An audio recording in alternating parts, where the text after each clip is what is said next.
It's time to sit back and check out the RCWR show with Lee Sanders.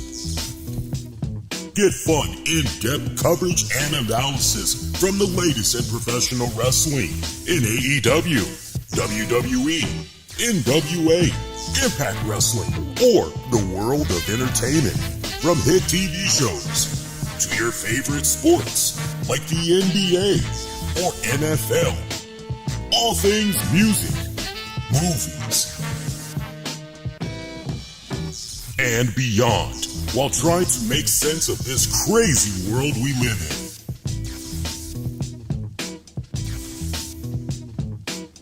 All while keeping it honest, insightful, and interactive since 2011.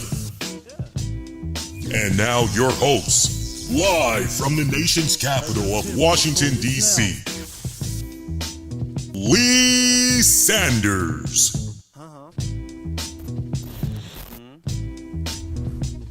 What?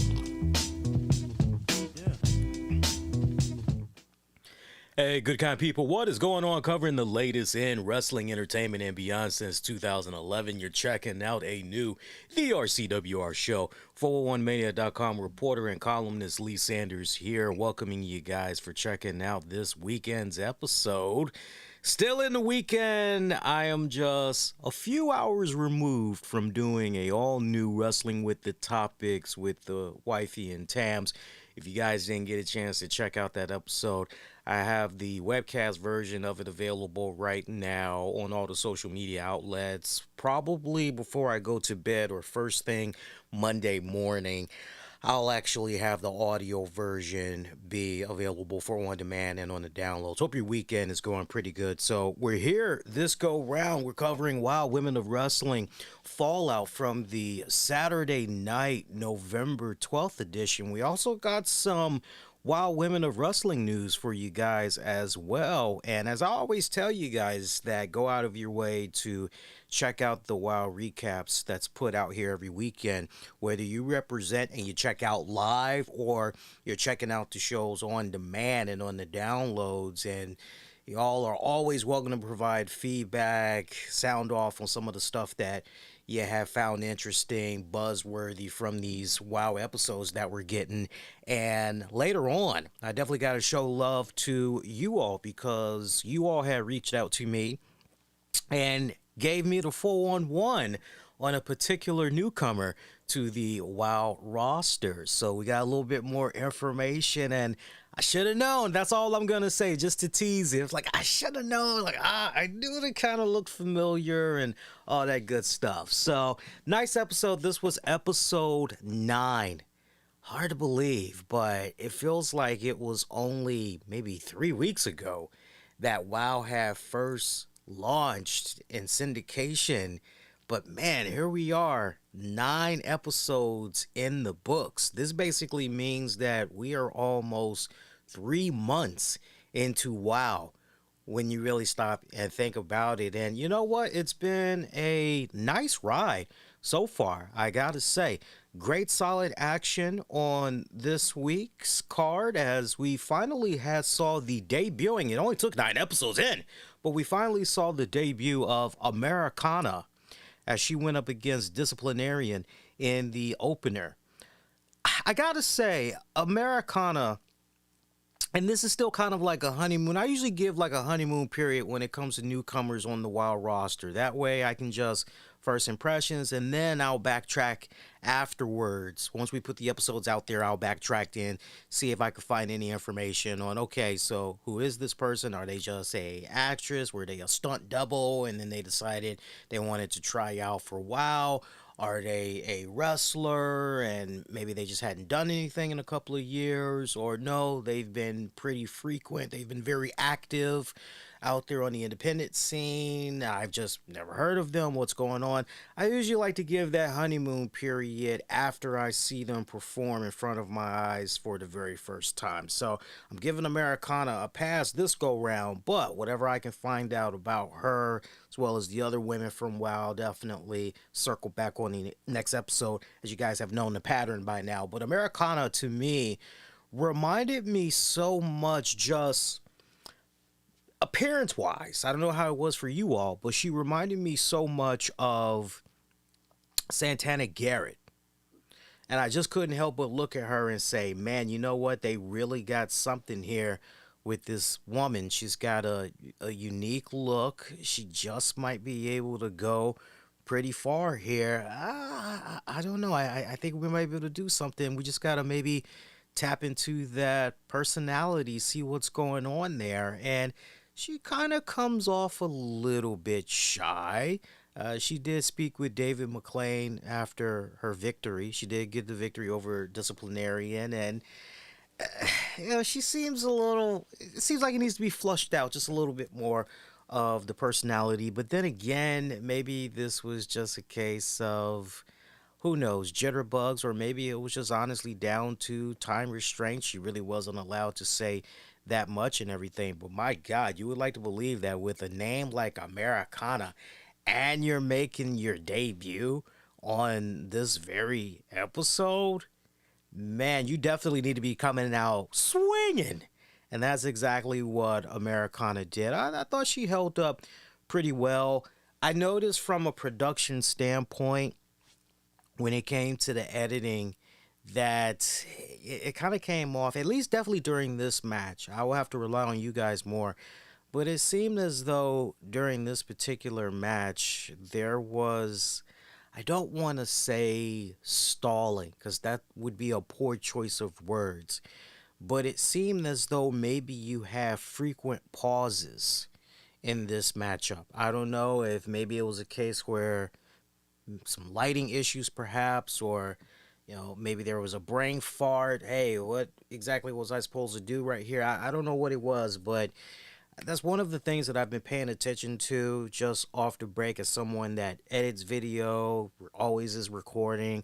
I just notice little nuances that most people that's not trained like that, don't have a trained eye for that, probably are not going to pick up on. But that's one of the things that I had noticed during this match, and it kind of had me wondering exactly as far as the fluidity went of the in-ring action, at least for this particular match. Was it truly as fluid as the way it was edited and came off to us in the finished result? But it just seemed as though there was a few tricklets there that kind of suggested there might have been a lot more to this match that meets the eye. If that doesn't make any sense to you all whatsoever, just leave a comment and I'll definitely follow up. I'll expand on my thought more and everything. But for the duration that these girls were at, Americana, like I said, reminded me a lot, just appearance-wise, of Santana Garrett. Personality-wise, it still needs to be flushed out a lot more. Definitely a lot more there, but she had a great outing against the veteran and disciplinarian Samantha Smart, trying to cause a little bit of interference outside the ring. A couple of times it was doing the trick. I swear to God, I thought at one point it was going to be over because of Smart's interference, and somehow Americana was able to kick out, reverse, action just kept right on going and everything. Nice, good. Both girls did pretty damn good in that one. Chantilly Chella, meanwhile, went up against BK Rhythm. Are you guys starting to see the pattern that I was mentioning pretty much the moment that we got introduced to BK Rhythm? I said to you all, for those of you that don't recall, Yo, wouldn't it be cool if all this girl is good for is just coming out there and talking mad freaking trash, but she's getting her ass handed to her every single time, and thus she's on a losing streak? Wouldn't that be badass if we saw something of that come about with BK Rhythm? And sure enough, the losing streak for BK Rhythm continues. It continues. And I love it. I am loving it right now because it's honestly getting to a point where if you're paying attention to BK Rhythm storyline, you're going, she can't back it up when it counts the most. She cannot back it up. She talks a good game, but when it counts the most, she cannot back it up. And who is that WoW wrestler going to be? Who's going to be that WoW superhero that will step up? We see what's going on. Who's going to put BK Rhythm on blast? And then even at that, once she's blasted, will that be the beginning of her change in luck? That she'll start getting W's? Or it's very interesting what's going on here with the BK Rhythm character, because you're looking at this and you're wondering, okay, so who's going to be that person that's going to maybe break through to BK Rhythm? Because you know, sooner or later, BK Rhythm is going to have a breaking point. Soon she is going to, man, nothing seems to be going my way. Ever since I first stepped foot in WoW, nothing has really been going my way. I've pretty much lost every single match that I've ever been involved in. I don't know what the hell to do. I don't know, where do I go from here? Who's going to be that person that's going to give her that pep talk? That maybe, hey, look, let me take you under my wing and I can take your career to better heights than where you're at right now. I can help you succeed. Who's going to be that person?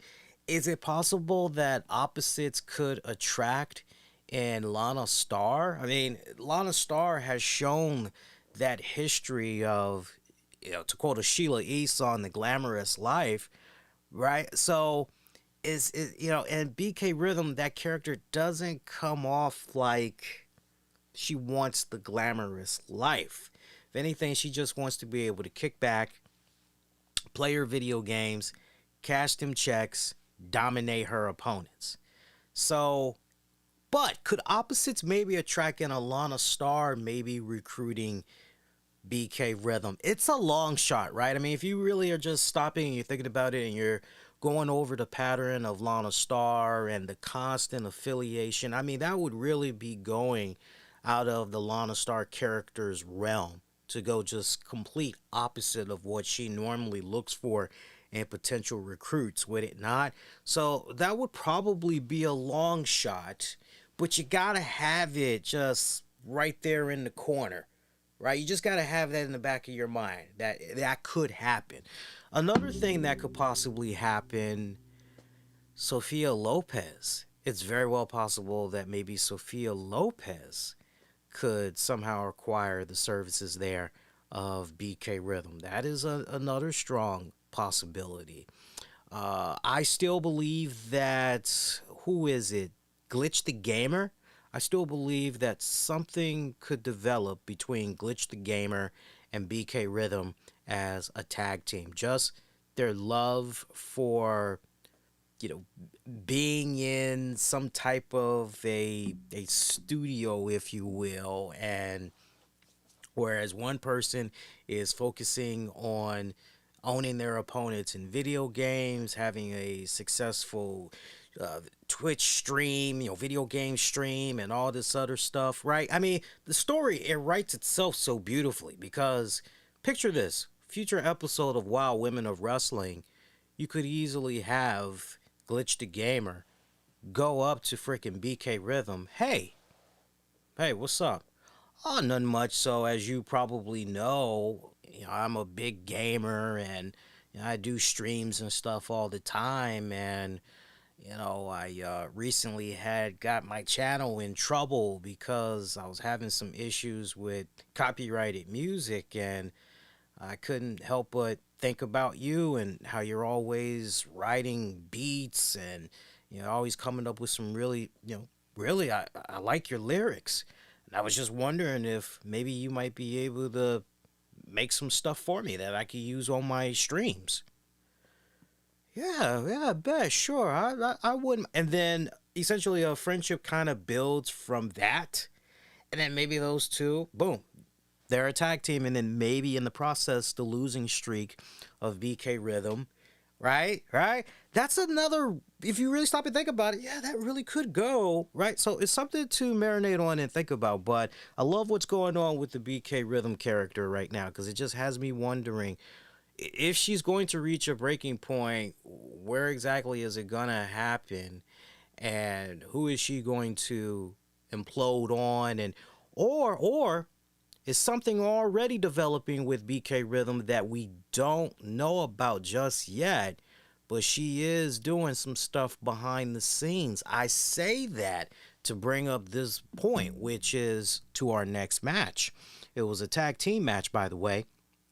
Yeah, Chantilly Chella getting the victory there, by the way, on BK Rhythm. Chantilly Chella, it was nice that they did a profile spotlight on her. I didn't really need it. I pretty much have been watching her for a couple of years now and wow, so I didn't need it, but for the newer fans, I'm glad that they had got that. It was a nice little touch that they did. I love these spotlight uh, videos that they do on these girls. I really do. It's one of the main selling points, main good points about WoW each and every single week is when they do these superhero spotlights. I truly do enjoy that portion of the shows. Tag match, Holla did teaming up with Chainsaw to face the team of Candy Crush and Keita Rush.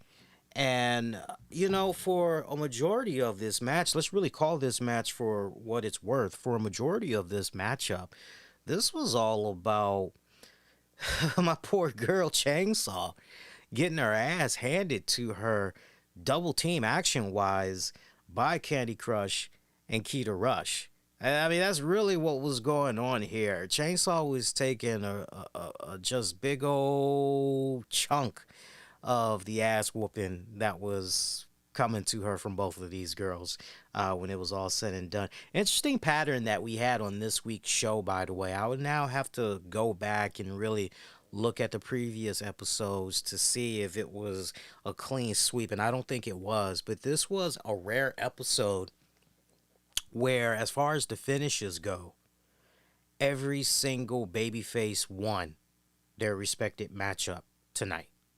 Or this week's episode of Wild Women of Wrestling. Every single babyface won. Even a babyface tag team and Keita Rush and Candy Crush won. And you're just going, wow, that's kind of... Ooh, okay, that's very interesting. Even the main event match, which saw Torementa taking on, oh my God, who was she taking on there? It was Torementa versus Princess Aussie. That for your main event match. Even a babyface and Princess Aussie, even she went over. So you had a clean sweep of babyfaces that went over on every single episode this week. And, it's one thing if you get something like that once in a blue moon, once a season or whatever, but as long as it's not a situation where it's a recurring theme, then you kind of get a little bit leery. You start to get a little bit antsy there and everything. But going back to that tag match, all the girls in this one did phenomenal, by the way. I'm particularly finding that Candy Crush, she just fits in so perfectly with the Bully Busters and everything. But remember what I had said, if not last week, the week prior, I had said, hey, nice that we got Candy Crush mixed in here and everything, but how is she going to take to the pairing of Keita and Crush, right? Is she really going to be okay with that? Are we maybe going to see some type of a split? Because remember, I was telling you guys, I would love to see Keita Rush and Steffi Slays eventually split up, and I'd like to see some dissension going on in there and everything. And seems that we're finally going in that respected direction, because post-match, and we're linking it back now to BK Rhythm, post-match, Keita Rush and Candy Crush were in the locker room celebrating their victory, and at that point, Crush tells her, hey, I'm going to go take a shower. Can you do me a favor? Can you just watch my gear till I get back. Kita's, yeah, sure, girl. Go ahead. Take care of your thing. So remember, Candy Crush has those gloves, those boxing gloves that's very near and dear to her. We are constantly reminded about this and everything. So from out in the hallway, Steffi Slays had called Kita. Kita comes out, they're talking and everything.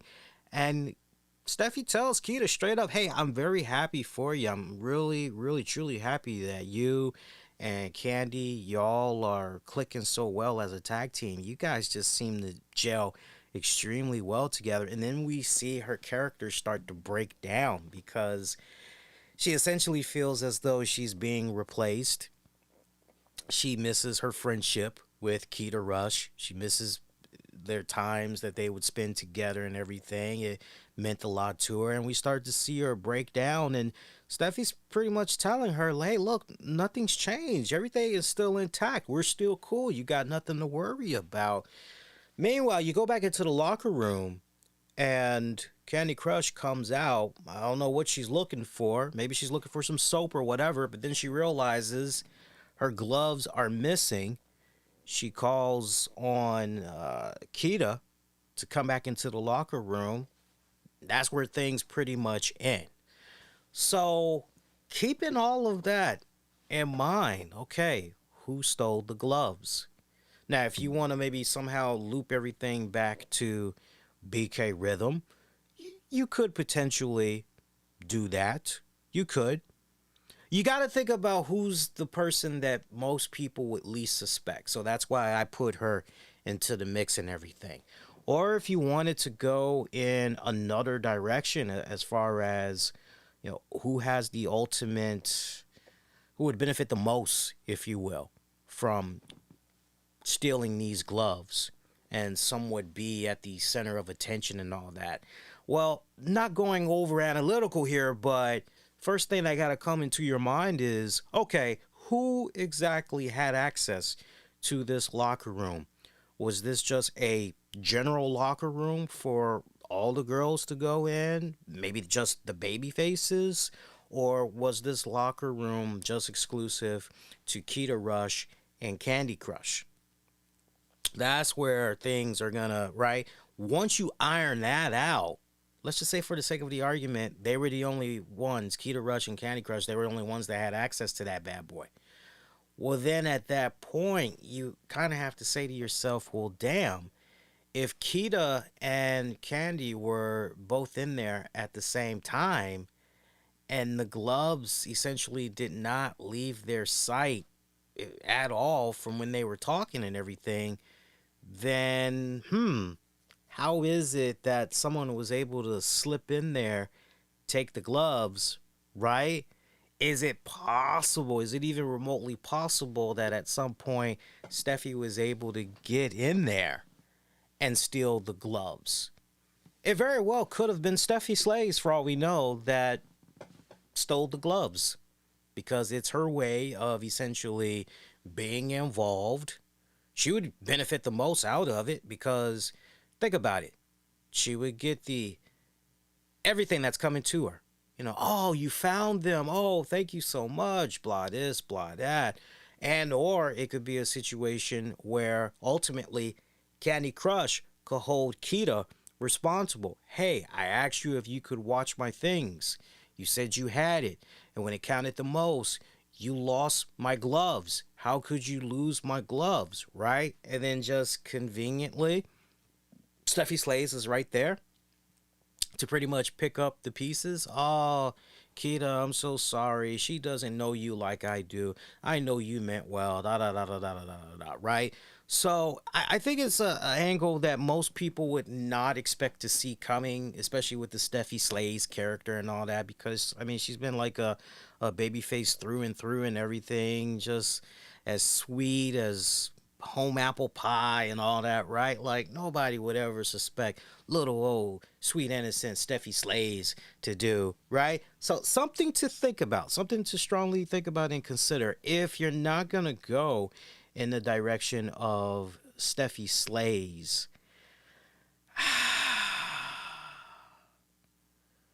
It's got a nice little calling card, kind of going back to the lost episodes there when the Dixie Darlings were doing some shenanigans with Jesse Jones, and they ended up jacking the titles off of who were the tag team champions at that point? Fire and what was it? Fire and Flavor or something like that. Kira Hogan and Diamante when they were a tag team, and wow, it kind of has shades of that a little bit if you maybe want to go in that direction, but that's a long shot. I don't think for sure Jesse Jones is involved in this one. Not this go around. Seems like it, but not this go around. Or is it maybe some girls that we haven't thought about in a while? Remember, when you go on the WoW roster, members of Exile is still on there. So is it maybe possible Exile is getting ready to be reintroduced soon? Only time is going to tell. But just give you guys some things to strongly consider and think about. Me personally, I like the idea of Steffi Slays being the bad guy when it's all said and done. Main event match, Princess Aussie taking on Torementa. International flavors colliding right here, for all intents and purposes. Fantastic main event match. Princess Aussie picking up the win here. Both girls hitting it out of the park. I mean, these are true veterans in their own respected right, especially Princess Aussie, believe it or not.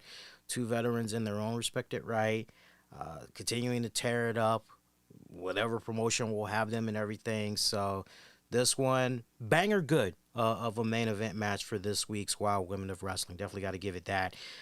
Post matches where things had really got interesting, though, because this was a shocking win for, upset, if you will, for Princess Aussie. But post match, Aussie wasn't able to celebrate that long. She got attacked from behind from Torementa. Torementa just continuing to beat down on her. Next thing you know, Leia Makoa got in there, made the save, actually had, stopped the attacks that was coming from Torementa. Torementa backed off, but then decided she wanted to take a cheap shot at Makoa. Makoa and Torementa are now going at it. Seems as though Makoa is getting the best of that. So, so you got Makoa that's in there, and as we've been singing her praises these past couple of weeks, me telling you, yo, this girl could definitely go all the way. She's got the look down and everything. This could be a future World Women's Champion here. You just got to keep watching this girl. I think she's definitely going to be going places, making a pretty big name for herself, especially if this is something she wants to continue to pursue, the sport of professional wrestling and everything. She could definitely go pretty far with her unique look, that Leia Makoa. All of a sudden, Wrecking Ball comes from out of nowhere, attacks Makoa, and we pretty much end in officials separating these girls up and everything, and we see the team of Makoa and Aussie looking off, giving the evil eye to Wrecking Ball and Torementa. And it just dawned on David McLean that, wait a minute, is it even possible that Sophia Lopez pulled another one on me here? Is it even possible that Sophia Lopez has always had some type of affiliation here with Wrecking Ball? I didn't quite think about it at the time now, but now that these girls apparently are working together and everything, is it safe to say that Sophia Lopez, world's greatest attorney, she is solely responsible here for not just giving us Torementa, but also bringing us Wrecking Ball, the newcomer to the Wild roster? And if so, she's really building herself a stable here and everything. And I definitely want to give a shout out to, I'm actually looking at the comment right now, because this was from last weekend's WoW show that we did for you guys. I want to show some love to, let me pull up the comments here. Let's see, should be, I got it loaded up. I just got to actually pull it up here. I'm on the wrong page here. But one of you guys were very kind enough to let me know the identity of Wrecking Ball, because one of the things I had said from last week's show was, hey, She reminds me so much of Max the Impaler, Abaddon, and there was a few other names I had mentioned there. And leave it to, let me do a refresher here, and leave it up to 1 minute. I see your comment, and now it is gone. Hang on here. That's weird. 1 minute I saw the comment, and now I don't. Ah, there he is. There he is. I got it now. Shout out to Joe. Joe had said WoW's Wrecking Ball is independent wrestler Heidi Howitzer. And I was like, I should have freaking known. And it's so funny because everybody, and we'll talk more about this on Monday's show, but everybody's having a fit because of Sarah Logan's resurface on this past week's SmackDown. And everybody is being so quick to, yo, she's ripping off Max the Impaler's gimmick there, man. What the hell is going on? And look, if you just want to get a little bit of a preview, just a little sneak peek, look, whether it is gimmicks, fashion, a storyline, you name it, shit has been recycled and recycled and recycled time and time and time and time again. I think what everybody should really be focused on is just, okay, this is the route you're going to go with your character. Okay, let's see how well you are at presenting it. Let's see if you're able to get eyeballs on you and you're able to, command their attention. Do what you got to do in the ring. Let's see if you're going to ultimately be able to win people over.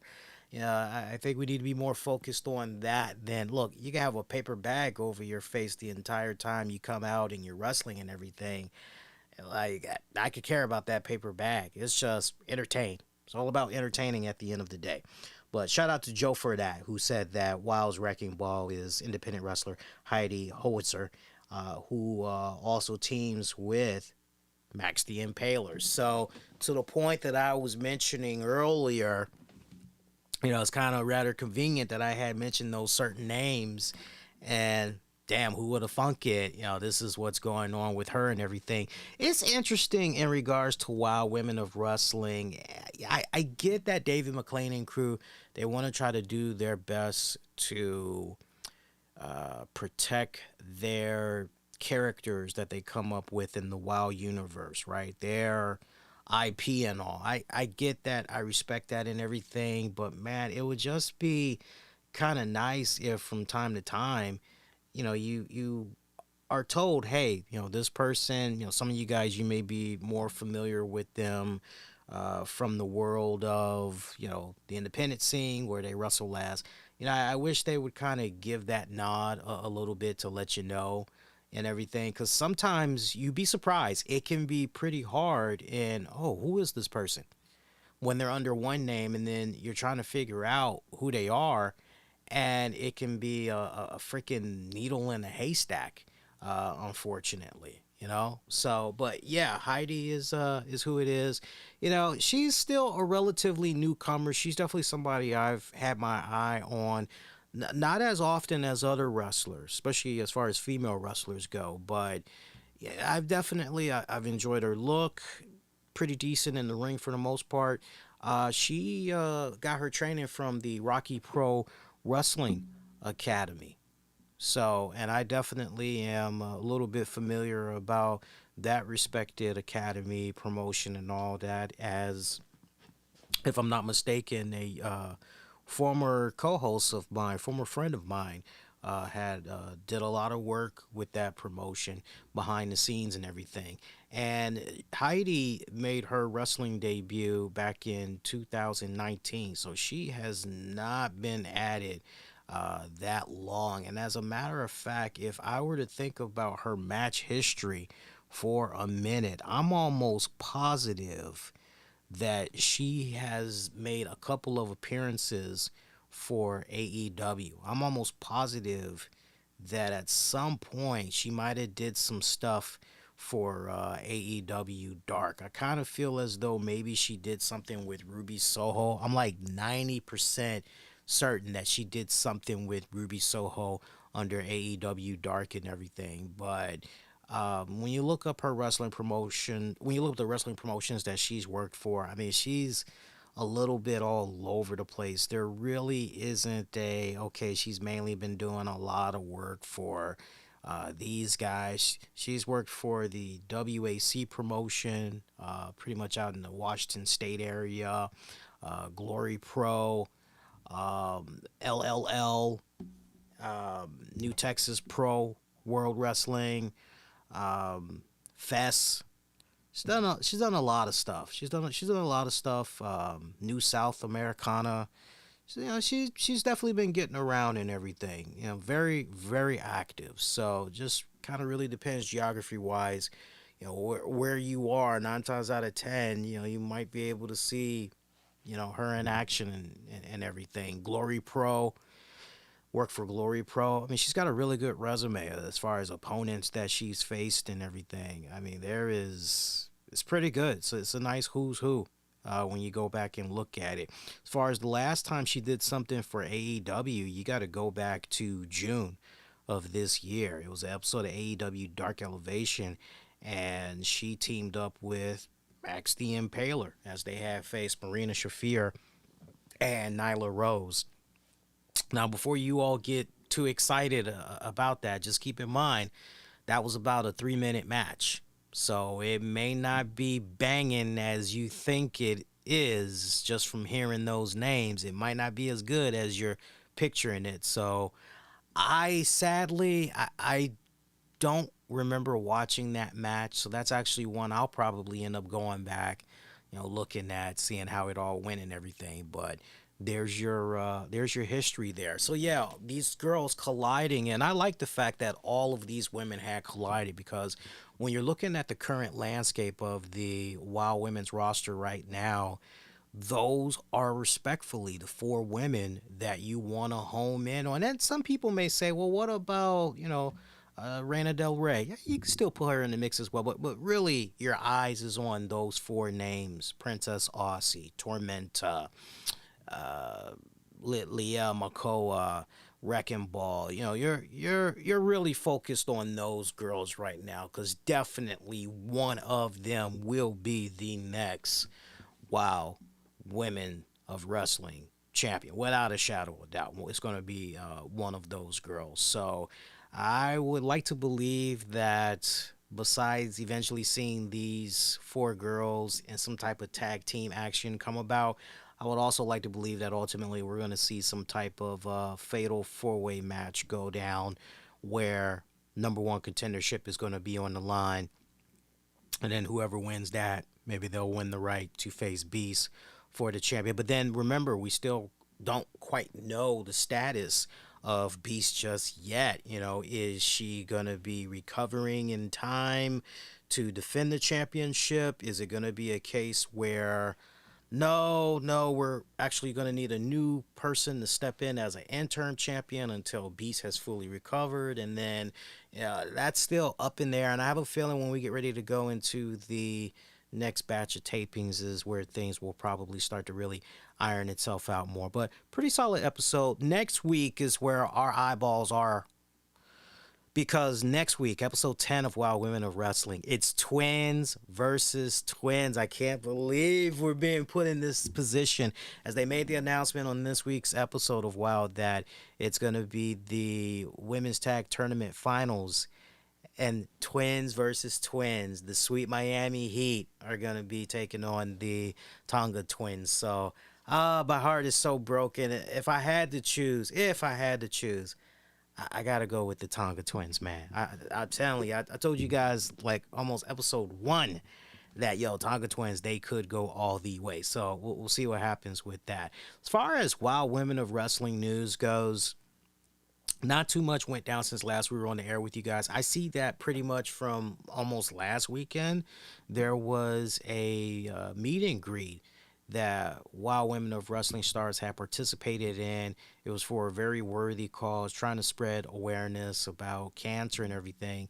And Jungle Girl had actually made an appearance. She was in full get up and all, posing, taking pictures and everything. Some of the pictures that I've seen online, people looked as though they had a lot of fun, a lot of fun. So that is great to hear. And then also, want to pass this information along to you guys. Wild Women of Wrestling is going to be heading to the Los Angeles Comic Con for a first of its kind live event that's going to be going down on Saturday, December 3rd. Yeah, December 3rd. It's going to be going down. And looks like they are going to have a exhibition space. They'll be doing giveaways, autograph signing opportunities from 2nd to the 4th, December 2nd to the 4th. So the way it's looking right now, I can actually read to you guys the press release that they had put out. Wild Women of Wrestling, the world's premier all-female sports entertainment property distributed by Paramount Global Content Distribution, is bringing its unique brand of high-energy, hard-hitting action to Los Angeles Comic Con at the Los Angeles Convention Center. A live event, the WOW Championship Spectacular, will take place on Saturday, December 3rd, 2:30 p.m. Pacific. In addition to WOW Championship Spectacular, WOW will host signing opportunities. Again, they'll be hosting signing opportunities at LA Comic Con all weekend, December 2nd to the 4th. So when you break that down for their events for Friday, December 2nd, 4 p.m., they'll be doing signings. You can get signings from Candy Crush, Crystal Waters, Sandy Shore, Foxy Fierce, Americana, and David McClain. Saturday, December 3rd, there's going to be a WOW hat giveaway. 9 a.m. signings, Vivian Rivera, Holly Swag, Big Rig Betty, Sylvia Sanchez. Then at 10:30 a.m., Reina Del Rey, Candy Crush, Coach Campanelli, and Wrecking Ball. 11 a.m., Randy Rara will do signings. And then at 2 p.m., David McClain will do signings. 2:30 p.m. is the WOW Championship Spectacular. And then 4 p.m., there's going to be signings from Lana Starr, Sandy Shore, Crystal Waters, Miami Sweet Heat, Lindsay and Lori Carlson will both be in the house, Princess Aussie, Robbie Rocket, Chainsaw, and Angelica Dante. And then wrapping up on Sunday, December 4th, there will be a WOW hat giveaway and a 9 a.m. signing between Chainsaw and Angelica Dante. So pretty good, obviously.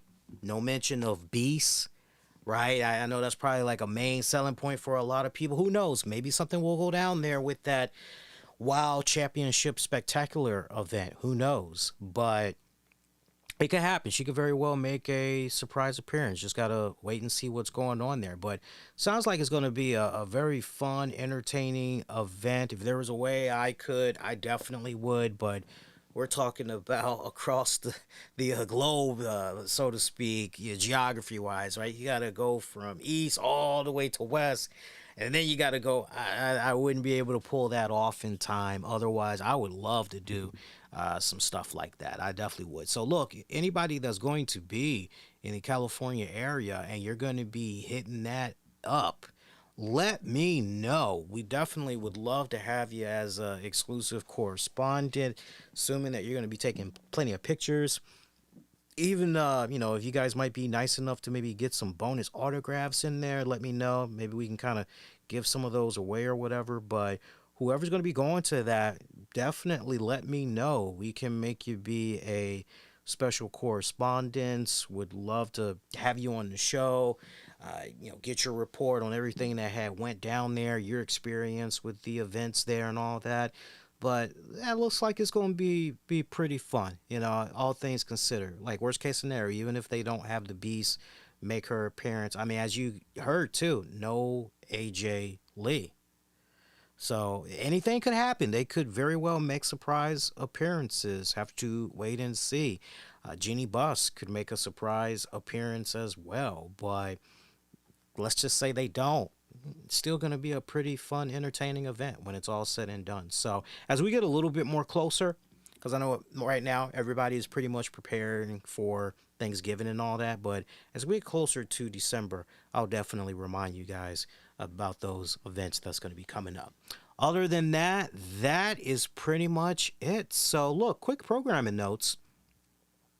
Monday, November 14th, I'll be back with you guys live after WWE Raw goes off the air on the East Coast. So tune in for that. Going to be going a little bit all over the place on that episode.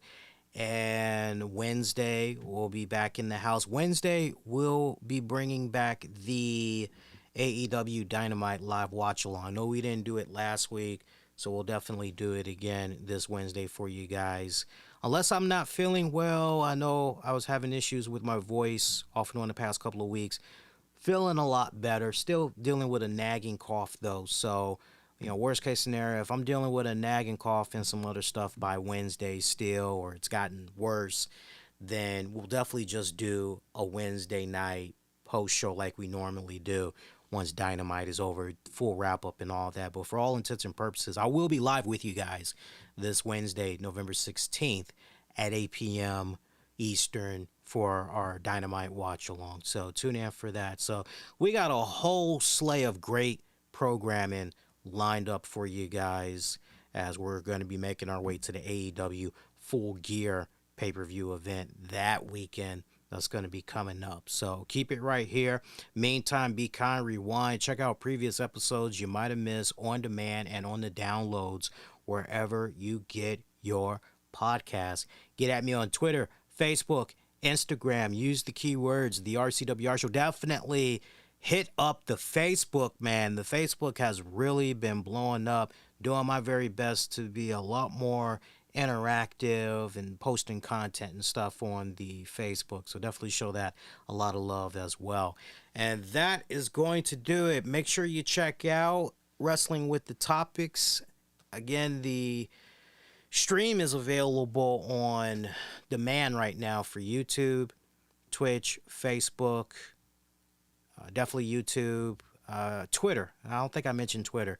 Now, I noticed that the last, 3 minutes of the stream got interrupted because apparently there was some type of a software update happening in the background.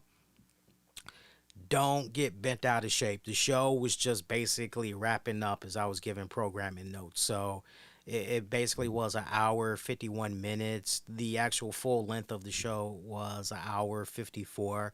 So if you don't mind the fact that 3 minutes didn't make it, all right, it's not the end of the world for you. You guys will definitely enjoy that. But I'll have the audio version be available. If not later tonight, definitely sometime Monday morning for you guys, okay? Till next go around, wishing all of y'all to be safe. Most importantly, I almost forgot. Real quick, I had recently reviewed some really great coffee from one of our newest sponsors, Highest Ground Coffee. I actually have that video exclusive on the YouTube channel. So if you haven't watched that yet and you're a coffee addict, you're a coffee lover, or you know somebody that's a coffee addict, coffee lover, then definitely check it out. But definitely spread it around, leave your comments, leave the interactions, all that. I want for these new sponsors that we're working with to feel pretty good and everything, especially since we're going to be working with them for the next little bit.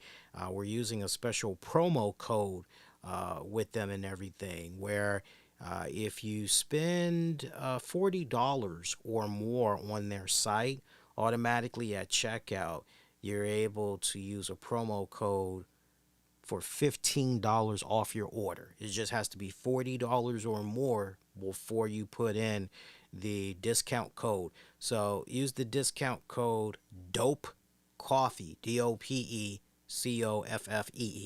DOPE Coffee on orders of $40 or more, and you'll automatically get to save $15 off. So represent, check out that video of me reviewing their coffee. There's going to be more taste tests coming down the pipeline because I'm sitting on some other flavors and some more flavors that they just mailed out to me that I'm going to be getting in the next couple of days and all that. So I thought it'd be a nice change of pace. I know most of you guys are used to me reviewing something as far as a DVD, some music, some stuff like that. But I thought this go around, well, you know what, this would be a nice change of pace. I know a lot of people drink coffee and all that, so check that out when you guys get a chance. All right, guys, I am out of here. Y'all take care. Enjoy the rest of the weekend. And for most of you guys, I'll see you guys on Monday. Peace.